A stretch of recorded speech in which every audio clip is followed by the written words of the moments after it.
أفلا يتدبرون الشيطان القرآن الرجيم. بسم الله الرحمن الرحيم. وإن امرأة خافت من بعلها نشوزا أو إعراضا فلا جناح عليهما أن يصلحا بينهما صلحا والصلح خير. وأحضرت الأنفس الشح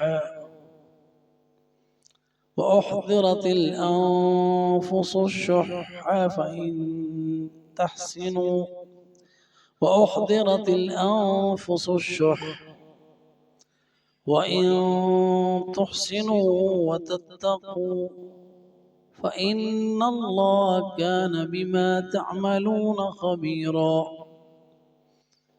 ولن تستطيعوا أن تعدلوا بين النساء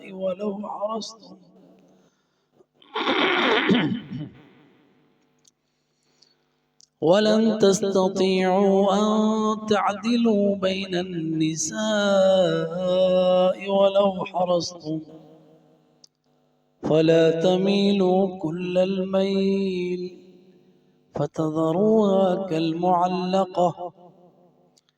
وإن تصلحوا وتتقوا فإن الله كان غفورا رحيما.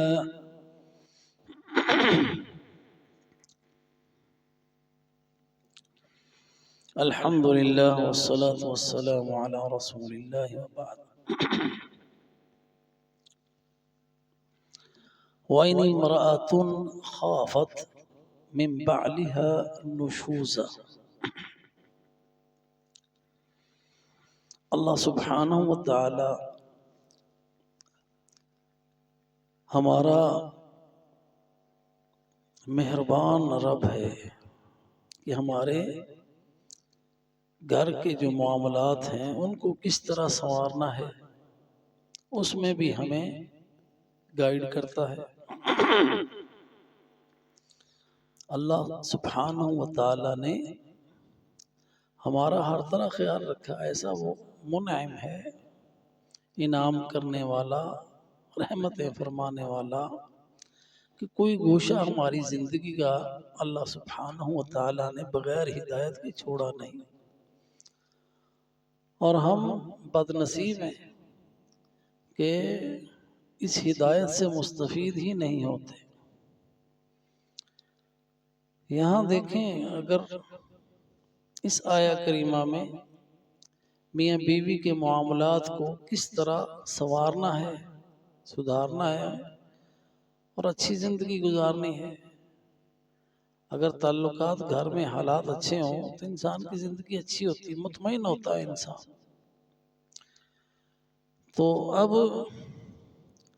معاملات زیادہ تر معاشرے کے اندر وہ مردوں کی طرف سے ہی زیادتی ہوتی ہے. یہاں پہ اللہ سبحانہ و تعالی نے عورتوں کو گائیڈ کیا ہے. وَإِنِ امْرَأَةٌ، اگر کوئی عورت خافت، کوئی بھی عورت، امرأة نکرہ ہے، کوئی بھی خاتون شادی شدہ ہے، خافت ڈری ہے، اس کو ڈر ہے خوف سے. خافت ہی خافت یعنی وہ عورت من بعلہا اپنے خاوند سے. ڈر کس بات کا ہے؟ نشوزن، نشوز کا ڈر ہے. نشوز کیا ہے؟ کہ اس پر زیادتی کرتا ہے. نشوز اس سے منہ موڑے ہوئے ہے، اس کو پسند نہیں کرتا، اس کو بلا وجہ بہانے ڈھونڈتا رہتا ہے، مارے پیٹے. یہ سارے معاملات نشوز کے اندر آتے ہیں. تو ہمارے معاشرے کے اندر اس طرح کے بہت سارے معاملات ہیں. اللہ تعالیٰ جانتا ہے، اللہ سے کوئی بات چھپی ہوئی نہیں ہے. جیسے کہ یہ پچھلی آیت کا اختتام ہی اس بات پہ ہوا ہے، فَإِنَّ اللَّهَ كَانَ بِي عَلِيمًا. جو بھی تم کرو گے کام، اچھا ہے برا ہے، اللہ تعالیٰ کے علم میں. تو اب عورتوں کو یہ بات گھر بسانا اگر وہ چاہتی ہیں، اور اس طرح کے مرد سے واسطہ پڑ گیا ہے جو زیادتی کرتا ہے، نان نفقہ بھی نہیں پوری طرح دیتا، خیال بھی نہیں رکھتا، ہر طرح کی زیادتی کر رہا ہے. او اعراضا، نشوز تھا زیادتی، اس کی کوئی بھی صورت ہو سکتی ہے. او اعراضا، یا دوسرا کیا ہے، خوف اس کو منہ موڑنے کا، اس سے دور ایسا ہوا ہے کہ اس کو چاہتا ہی نہیں، اس سے رخ موڑا ہوا ہے، کسی اور کی طرف مائل ہوا ہے. اگر اس کی ایک سے زیادہ بیویاں ہیں تو ایک کو پوچھتا نہیں اور دوسری کی طرف زیادہ رجحان ہے. تو ایسی صورت میں وہ عورت کیا کرے؟ فرمایا اللہ سبحانہ وتعالی نے کہ ایسی صورت میں فلا جناح علیہما ان یصلحا بینہما صلحا. فلا جناح، بس نہیں کوئی گناہ، علیہما، ان دونوں پر، ان یصلحا، کہ وہ معاملات کو ٹھیک کر لیں، بینہما، آپس کے، ان دونوں کے جو درمیان ہے، صلحن، کسی بھی طرح کی صلح. صلحن نکرہ آیا، وہ کسی بھی طرح کی صلح کر لیں. اور والصلح خیر، صلح ہی میں بہتری ہے. اب یہ صلح کیسے ہو سکتی ہے؟ صلح ایسے ہو سکتی ہے کہ وہ اپنے بعض حقوق سے دستبردار ہو جائے. اگر زیادہ بیویاں ہیں ایک شخص کی اور ایک کی طرف وہ مائل نہیں ہوتا اور دوسری کی طرف رغبت اس کی زیادہ ہے اور اس کی بیوی کو پتہ ہے سارے معاملات کا، تو وہ صلح کر لے اپنے خاوند کے ساتھ کہ اپنے حق سے دستبردار ہو جائے کہ مجھے تم طلاق نہ دو، مجھے بھی اپنے عقد میں رکھو. چلو میں اس پہ اثار اور قربانی کرتے ہوئے آپ اس کے پاس رہنا چاہتے ہیں تو اسی کے پاس رہے، جو میری باری ہے میں بھی اس سے دستبردار ہوتی ہوں. اور اگر نان نفقے کا معاملہ ہے، کوئی بھی طرح کی کوئی بھی صلح ہو سکتی ہے تو کر لیں، اور یہ صلح ہی خیر ہے. اسی طرح اگر دیکھتی ہے کہ میرے شوہر کی انکم کم ہے تو وہ صلح کے لیے اپنا اگر کوئی سلائی کر سکتی ہے، کوئی کام کر سکتی ہے تو اپنا خرچہ اٹھانے کے لیے ایسا کام کر لیں اور صلح کا کوئی راستہ نکال لیں، کیونکہ صلح ہی بہتر ہے. والصلح خیر. وَأُحْضِرَتِ الْأَنفُسُ الشُّحَّ، وَأُحْضِرَتْ، حاضر کی گئی ہے، الانفس، دلوں کے اوپر، نفوس کے اوپر، الشح، بخیلی بھی ہے اور حرص بھی ہے. بخیلی بھی اور حرص بھی، اور یہی دو چیزیں ہیں شح کے اندر، دونوں چیزیں پائی جاتی ہیں، حرص بھی اور بخل بھی. الشح، حرص اس بات کا کہ میرے جتنے حقوق ہیں وہ سارے مجھے مل جائیں، اور بخیلی اس بات کی کہ جو میرے ذمہ داریاں ہیں نا اس میں وہ بخل کرتا ہے کہ مجھے دینا نہ پڑے، بس لینے والی بات ٹھیک ہے۔ تو یہ مسائل کی جڑ ہے الشح۔ بیوی کہتی ہے کہ مجھے سارے حقوق ملیں اور جو میرا فریضہ ہے، جو میری ذمہ داری ہے وہ میں ادا نہ کروں، بیٹھی بٹھائی کو سب کچھ ملے، گھر کے کام کرنے کے لیے بھی کوئی رکھ لو، روٹیاں پکانے کے لیے بھی کوئی رکھ لو، سارے معاملات،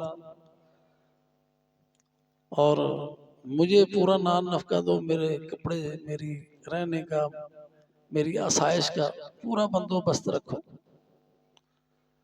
تو آج کل یہ مسئلہ اس لیے زیادہ ہو گیا کہ ہم اپنی بچیوں کو کام کی عادت نہیں ڈالتے۔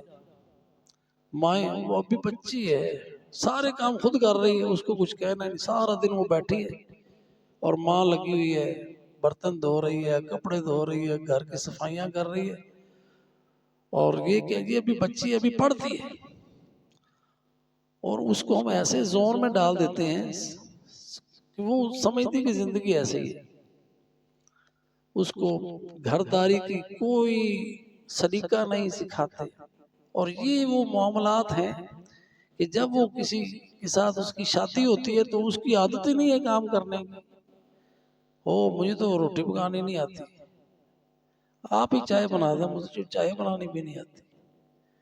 اور یہ معاملات گھروں کو خراب کر رہے ہیں۔ اور یہ کہ ہماری بچی پڑھ رہی ہے، وہ ایسی تعلیم حاصل کر رہی ہوتی ہے جس کا اس کی جو پریکٹیکل لائف ہے اس کے ساتھ اس کا تعلق ہی نہیں ہوتا۔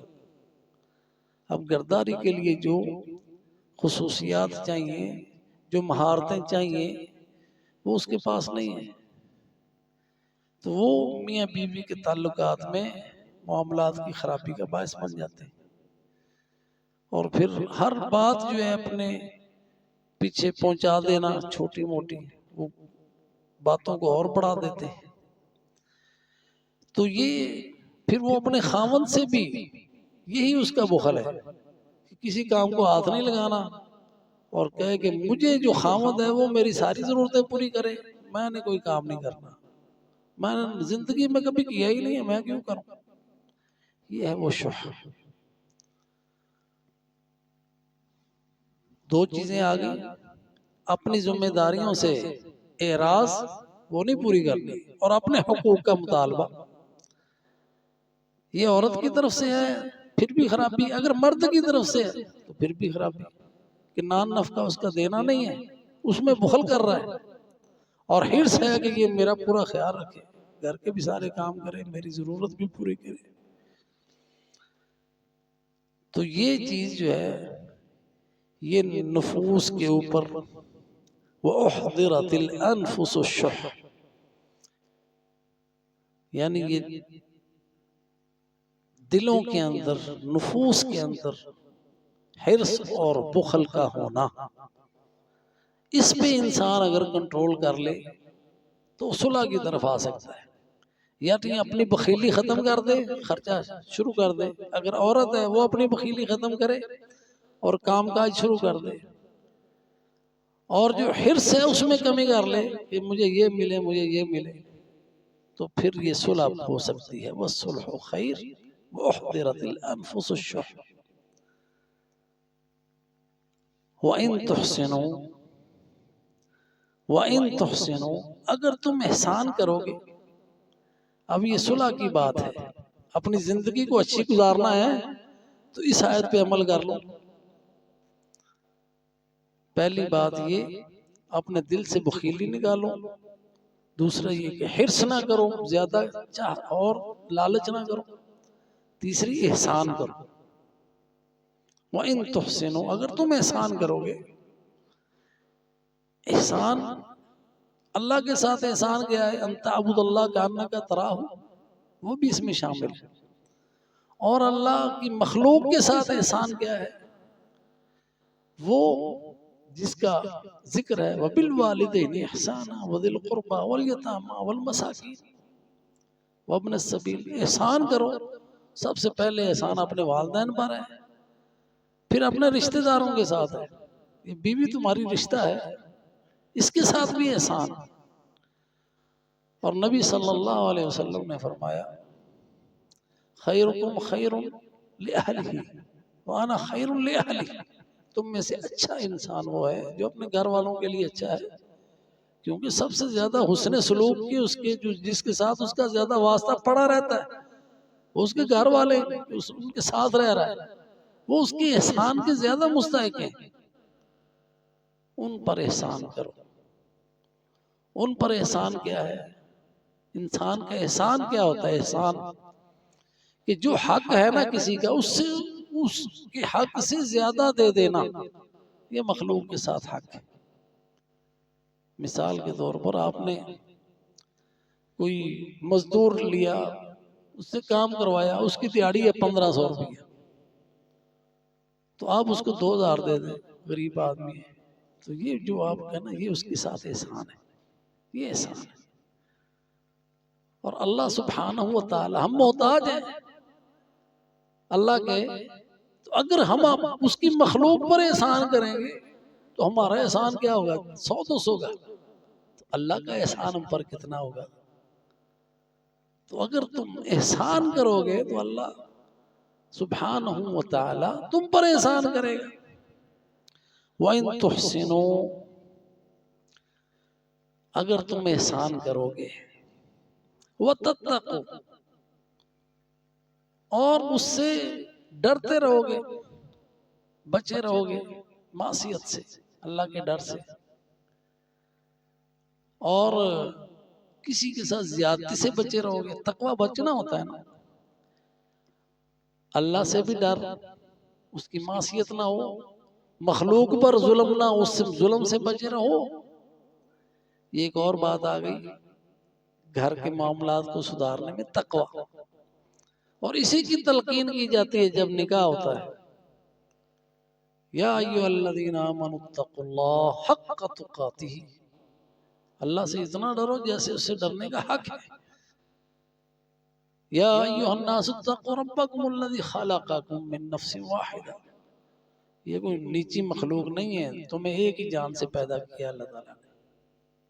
اس لیے وتتقوا، اللہ کا تقوی اختیار کرو. اور ساتھ ہی آیت کا اختتام کیا ہوا؟ فَإِنَّ اللَّهَ كَانَ بِمَا تَعْمَلُونَ خَبِيرًا، بے شک اللہ ہمیشہ سے جانتا ہے. جب اللہ کے ساتھ کانا کا لفظ آتا ہے نا، فعل ماضی ناقص ہے، تو اس کا معنی ہمیشہ سے کانا. فَإِنَّ اللَّهَ كَانَ، بس بے شک اللہ ہمیشہ سے، بما تعملون، جو کچھ تم کرتے ہو، خبیرا، باخبر ہے. اب تم احسان کر رہے ہو، اللہ کو پتا ہے. تم کسی گناہ سے بچ رہے ہو، اللہ کو پتا ہے.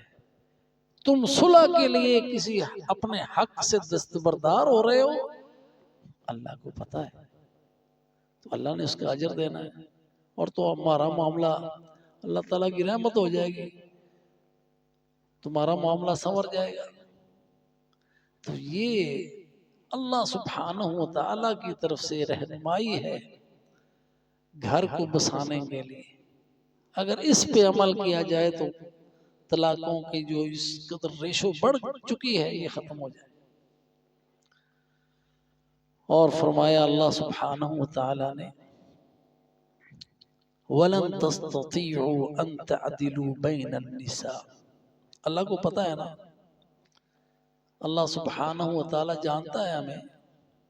فرمایا وَلَن تَسْتَطِيعُوا، تم نہیں استطاعت رکھتے. لن نفی کے لیے، تستطیع فعل مضارع ہے، اور اس کا نون جو ہے وہ محذوف ہے، کیونکہ یہ لن جو ہے نصب دیتا ہے اور نفی کا معنی دیتا ہے. تم نہیں استطاعت رکھتے ان تعدلوا، کہ تم عدل کرو، بین النساء، عورتوں کے درمیان، کیونکہ اللہ تعالیٰ خالق ہے ہمارا، وہ دلوں کے حال جانتا ہے۔ اگر کسی کی ایک سے زیادہ بیویاں ہیں تو وہ ان میں عدل نہیں کر سکتا، نہیں عدل کر سکتا۔ وَلَوْ حَرَصْتُمْ، چاہے تم عدل کرنا بھی چاہو، چاہے تم حریص بھی ہو عدل کرنے پر کہ میں عدل کروں، پھر بھی تم نہیں کر سکو گے، کیونکہ اللہ تعالیٰ نے جو ہے نا فطری طور پر انسان کے اندر یہ اس کی طبیعت ایسی رکھی ہے کہ اگر دو بیوی ہیں تو دونوں میں فرق ہوگا۔ اس کے ہو سکتا ہے کسی کی عادتیں آپ کو اچھی لگ رہی ہیں، کسی کا جمال اچھا لگ رہا ہے، کوئی آپ کے ساتھ جی اس کے دل کا میلان آپ کا زیادہ ہے، تو ایسے میں عدل ہو ہی نہیں سکتا۔ اس لیے فرمایا وَلَن تَسْتَطِيعُوا أَن تَعْدِلُوا بَيْنَ النِّسَاءِ وَلَوْ حَرَصْتُمْ، محبت میں فرق آ جائے گا، اسی طرح اس کے ساتھ ہے جی۔ تو اب جو طبیعت ہے بشر کی، اس میں برابری نہیں ہو سکتی، دل کے جو معاملات ہیں اس میں، لیکن فَلَا تَمِيلُوا كُلَّ الْمَيْلِ، ایسا نہ ہو کہ بس ایک ہی کی طرف سارے کے سارا جھکاؤ ہو جائے، ایک بیوی کو چھوڑ دو فَتَذَرُوهَا كَالْمُعَلَّقَةِ، بس دوسری کو تم ایسے بنا دو جیسے لٹکی ہوئی ہے، نہ طلاق یافتہ ہے نہ بیائی ہے، کالمعلقہ، لٹکی ہوئی، درمیان میں نہیں لٹکانا۔ تو اس کے بھی حقوق آپ نے پورے کرنے ہیں، دل پر تو نہیں ہے زور، دل کے معاملات اس پہ تمہارا بس نہیں ہے، لیکن جو ظاہری ہے اس میں تو تم کر سکتے ہو، جتنا خرچہ اس کو دے رہے ہو اتنا خرچہ اس کو بھی دو، جس طرح کا لباس اس کے لیے لائے اس کے لیے بھی لاؤ، اس کو بالکل ہی لٹکا کے نہ رکھو۔ کل المیل، سارے کا سارا میلان ایک کی طرف ہو جائے، ایسا نہ کرو۔ وَإِن تُصْلِحُوا وَتَتَّقُوا فَإِنَّ اللَّهَ كَانَ غَفُورًا رَحِيمًا، اگر تم تصلحو، جو معاملات خراب ہو گئے اس کو ٹھیک کر لو، اصلاح کر لو ان کی۔ وَإِن تُصْلِحُوا، اور اگر تم معاملات کو ٹھیک کر لو، صلح کر لو، جیسا کہ جس کا پہلے ذکر بھی آیا، معاملات کو بگڑنے سے بچا لو، وَتَتَّقُوا، اور کسی قسم کی زیادتی نہ کرو اللہ سے ڈرتے ہوئے، فَإِنَّ اللَّهَ كَانَ غَفُورًا رَحِيمًا، تو اللہ سبحانہ وتعالی بخشنے والا ہے کہ جو تم سے زیادتی ہوگی اللہ تعالیٰ معاف کر دے گا۔ اگر تم نے اپنی اصلاح کر لی، احساس ہو گیا تمہیں کہ میں نے اس پہ زیادتی کیا، وہ اس کو بالکل ہی چھوڑا ہوا تھا، اس کا بھی خیال رکھنا شروع کر دیا، معاملات اپنے ٹھیک کر لے اللہ سے ڈرتے ہوئے، فَإِنَّ اللَّهَ كَانَ غَفُورًا رَحِيمًا، پس بے شک اللہ بخشنے والا ہے، رحم فرمانے والا ہے۔ یعنی جو تم سے پہلے قصور ہوا، جو تقصیر ہوئی، جو تم سے غلطی ہوئی پورے میلان کی، یا اس کو بالکل ہی چھوڑنے کی اس کا حال ہی نہیں پوچھا کہ اس کو کھانے کی بھی ضرورت ہے کہ نہیں، پہننے کی بھی ہے کہ نہیں، اب تم اس کا خیال رکھنے لگے ہو، صلح ہو گئی ہے، معاملات ٹھیک ہو گئے ہیں، تو اللہ سبحانہ وتعالی جو تمہارا پہلے معاملہ ہوا نا وہ معاف فرما دے گا۔ اللہ بخشنے والا، رحم فرمانے والا ہے۔ تو اللہ سبحانہ وتعالی دیکھیں کس طرح ہمیں اپنے ہر معاملے میں، وہ ہمارا ذاتی گھر کا معاملہ ہے یا کوئی بھی معاملہ ہے، اسٹیٹس کے معاملات ہیں، ہر طرح کے معاملے میں مکمل ہدایت دیتا ہے یہ قرآن۔ ان ھذا القرآن یہدی للتی ہی اقوم، سیدھے راستے کی طرف گائیڈ کرتا ہے۔ تو اللہ تعالیٰ سے دعا ہے کہ اللہ ہمیں اس ہدایت کو پانے کی توفیق عطا فرمائے، آمین۔ وآخر دعوانا ان الحمد للہ رب العالمین۔